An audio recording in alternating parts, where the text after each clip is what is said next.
Zo, en hier is weer jullie leraar Toon Tomaat en vandaag ga ik het met jullie hebben over groenten. En we beginnen met sla.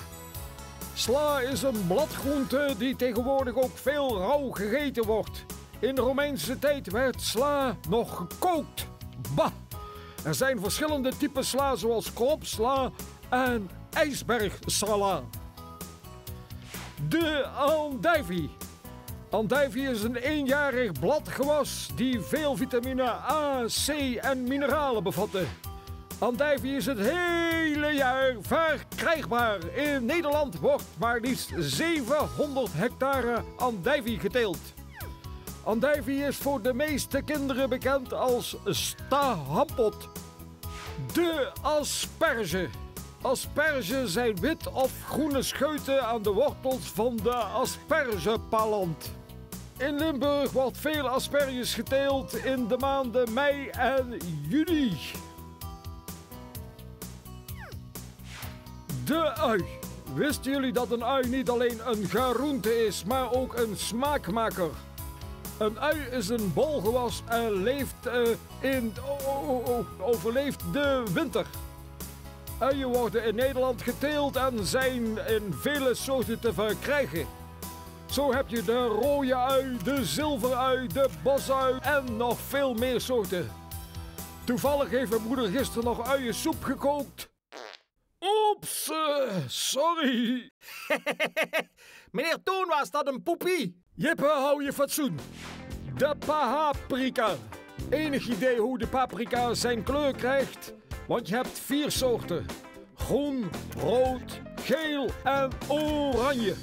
Dit heeft te maken met de rijptijd van de paprika. De paprika wordt veel in Limburgse kassen verbouwd. De tomaat.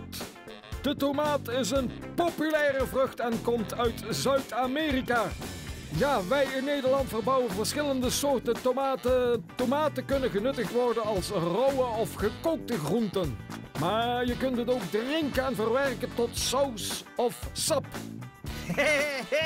Meneer Toon, ik heb al eens gelezen dat als je veel tomaten eet, dat je haren net zo rood worden als die van jou. Nee, Jippe. Tomaten hebben echt geen invloed op de kleur van je haar. Kool. Kool is een populaire wintergroente.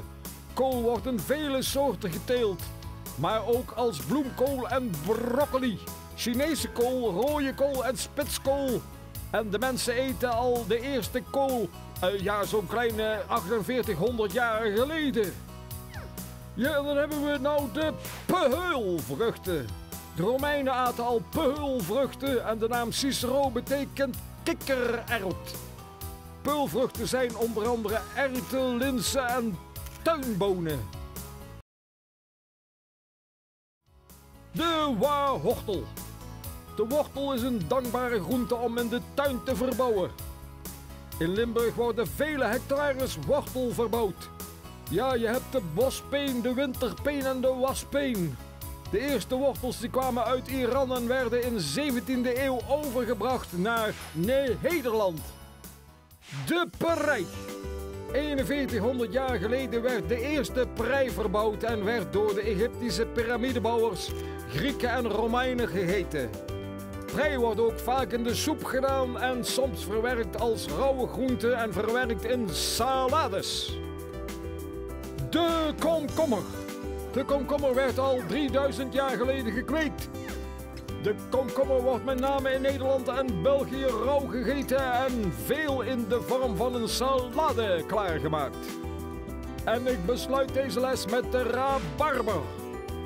De rabarber bestaat al meer dan 5000 jaar en deze lekkernij werd in het begin alleen als een geneesmiddel gegeten. Rabarber is erg gezond omdat hij veel ijzer en vitamine bevat. Hé, meneer Toon, daar klopt helemaal niks van. Ik dacht dat rabarber fruit was. Nee, Jippe, dit hoort bij de groente en niet bij het fruit. Tot zover deze les. De volgende keer meer.